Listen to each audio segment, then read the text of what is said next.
is Lisa Miller from Party WDC, and I am here with Phil Beach with the Heritage Foundation. Okay, and we're talking about dynamic scoring today.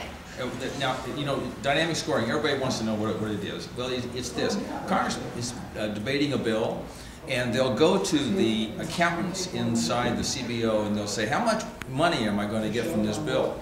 Let's say it's a tax increase. The accountants will say, well, you're going to increase taxes by 10%, you'll get 10% more. But in point of fact, when the economy has to absorb a tax increase, it usually slows down. They don't do that right now. They don't go to the economy, they don't go to models of the economy to figure this out. Well, that's called dynamic scoring when you go to a model of the economy. So the right way to do it, reality scoring, is to go to a model of the economy and say, what's this going to do to economic activity and therefore to revenues? We think it's really important to have accurate scoring, reality scoring, dynamic scoring. It will prevent tax increases, it will encourage tax reductions, it will basically make for better budgeting and better fiscal results. Okay, and so is it just tax policy that will address it, or spending? Spending too. You know, the big deal on the economy right now is the rise of debt.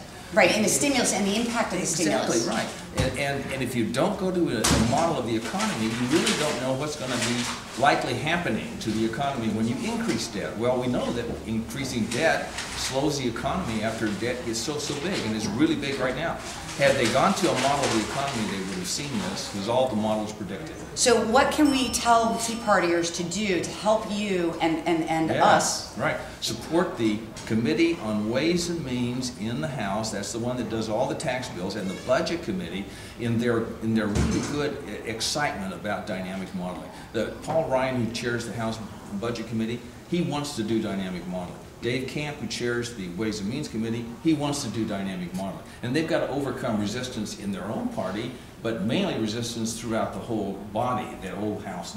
In the Senate, we have less support for this. Let's build it, but it's most important in the House for all the budget bills and all the tax bills get started. And it will aid us in transparency, correct? It'll aid us in better government. We have unelected government right now, and these accountants that give us this scoring. You know, even a member of Congress can't go to these accountants and say, show me your model. They'll say, I don't have to show you the model. I'm a long-serving staff member, and it's ridiculous. We don't elect these staff members, and yet they have huge power over our taxes and over our budgets. Thank you so much for your time today.